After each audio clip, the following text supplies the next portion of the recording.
नमस्ते दोस्तों, स्वागत है आपका अपने YouTube चैनल किरण की पाठशाला में। आज हम आदिकाल का तीसरा पाठ लेकर आपके सामने उपस्थित है। उम्मीद करती हूँ कि पहले दो पाठ आपने देखे होंगे और आपने एंजॉय किया होगा। हम आज आदिकाल के तीसरा पाठ लेकर आपके सामने उपस्थित हैं। तीसरे पाठ में हम आदिकाल के प्रश्नों को हल करेंगे और आदिकाल के बारे में और जानेंगे। तो चलिए देखते हैं कि आपने आदिकाल को कितना सीखा, कितना पढ़ा और कितना ध्यान से वीडियो देखी। पहला प्रश्न है, किस कवि को अभिनव जयदेव की उपाधि प्राप्त है? प्रश्न क्या था? किस कवि को अभिनव जयदेव की उपाधि प्राप्त है? अमीर खुसरो, विद्यापति, कबीरदास या स्वयंभू? बताइए, किस कवि को अभिनव जयदेव की उपाधि प्राप्त है? बताइए। तो हमारा आंसर होगा अमीर खुसरो। अब हमारा दूसरा प्रश्न है, विद्यापति किस मत के अनुयायी थे? विद्यापति किस मत के अनुयायी थे? बताइए। तो विद्यापति शैव मत के अनुयायी थे। फिर हमारा अगला प्रश्न है, बीसलदेव रासो का प्रधान रस क्या है? प्रश्न क्या है? बीसलदेव रासो का प्रधान रस क्या है? तो बताइए। तो आंसर है, बीसलदेव रासो का प्रधान रस श्रृंगार रस है। फिर हमारा अगला प्रश्न आता है, आदिकाल में खड़ी बोली का प्रयोग किस कवि ने किया था? आदिकाल में खड़ी बोली का प्रयोग किस कवि ने किया था? बताइए। तो हमारा आंसर होगा, आदिकाल में खड़ी बोली का प्रयोग अमीर खुसरो ने किया था। अगला प्रश्न आता है हमारा, आलाखंड किस रचना का लोकप्रिय नाम है? आलाखंड किस रचना का लोकप्रिय नाम है? तो हमारा आंसर होगा, क्या होगा? परमार रासो। परमार रासो किसके द्वारा लिखी गई थी? जगनीक के द्वारा, और उत्तर प्रदेश में इसे आलाखंड के नाम से जाना जाता है।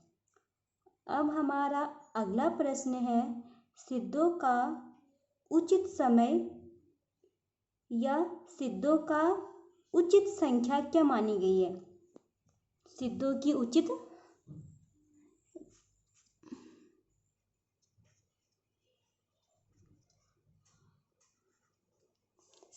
उचित संख्या क्या मानी गई है?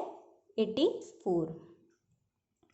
हमारा अगला प्रश्न आता है, जगनीक द्वारा रचित वीर रस प्रधान ग्रंथ का नाम है? बताइए क्या है? जगनीक द्वारा रचित वीर रस प्रधान ग्रंथ है परमार रासो। इसमें आला और उदल नामक दो क्षेत्रीय सामंतों की कहानी का वर्णन किया गया है। तो हमारा आंसर होगा, जगनीक द्वारा रचित वीर रस प्रधान ग्रंथ कौन सा है? परमार रासो। हिंदी का प्रथम महाकाव्य किसे माना है?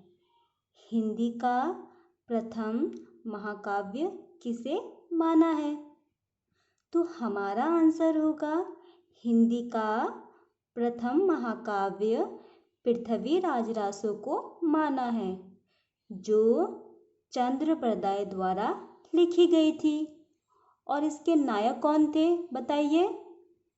तो पृथ्वीराज रासो के नायक स्वयं पृथ्वीराज रासो थे। और पृथ्वीराज रासो चंद्रबरदाई द्वारा लिखी गई थी। चंद्रबरदाई पृथ्वीराज रासो के परम मित्र थे और क्या थे बताइए आंसर। परम मित्र और सभा कवि थे। हमारा अगला प्रश्न आता है गोरखबानी। गोरखबानी के संपादक कौन थे? तो प्रश्न क्या है, गोरखबानी के संपादक कौन थे?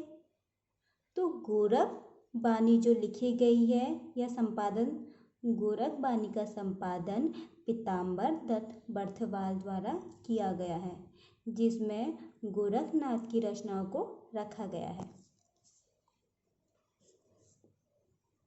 हमारा अगला प्रश्न आता है आदिकाल को चारण काल कहा है, या आदिकाल को चारण काल किस कवि द्वारा कहा गया है, किस रचनाकार द्वारा कहा गया है?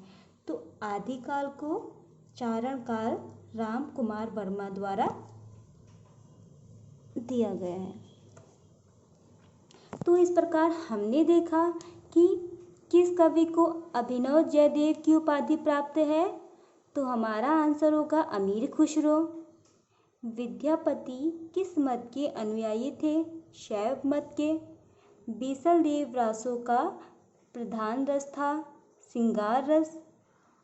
आदिकाल में खड़ी बोली का प्रयोग किस कवि ने किया था? तो अमीर खुसरो। अमीर खुसरो मनोरंजन साहित्य भी लिखा करते थे। इसके अलावा आलाखंड किस रचना का लोकप्रिय नाम है? तो हमारा आंसर होगा परमाल रासो। सिद्धों की उचित संख्या क्या मानी गई है? तो सिद्धों की उचित संख्या 84 मानी गई है और नाथों की संख्या 9 मानी गई है। जगनीक द्वारा रचित वीर रस प्रधान ग्रंथ का नाम है परमाल रासो। हिंदी का प्रथम महाकाव्य किसे माना गया है? तो पृथ्वीराज रासो को। गोरखबानी के संपादक कौन है? तो गोरखबानी के संपादक पीताम्बर दत्त बर्थवाल है और आदिकाल को चारण काल कहा है राम कुमार वर्मा ने।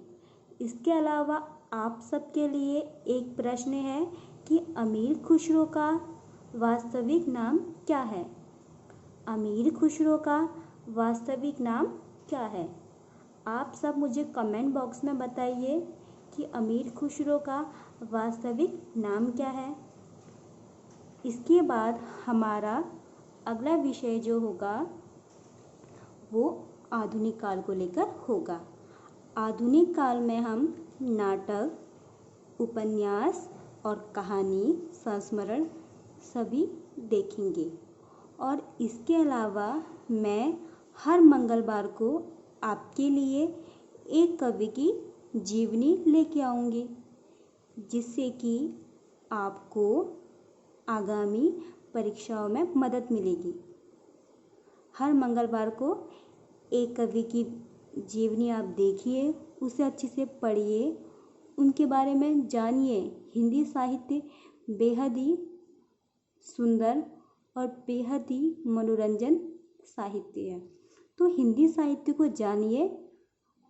और इसके अलावा मैं आपके लिए मॉक टेस्ट भी लेके आऊँगी और मेरा प्रयास रहेगा कि मैं अधिक से अधिक वीडियो आप तक पहुंचा पाऊँ।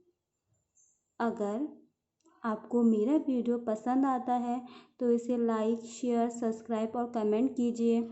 मुझे अपने सुझाव दीजिए और वीडियो में अंत तक बने रहिए। धन्यवाद। अगली वीडियो में आपसे मिलते हैं, तब तक अपना ख्याल रखिए और स्वस्थ रहिए।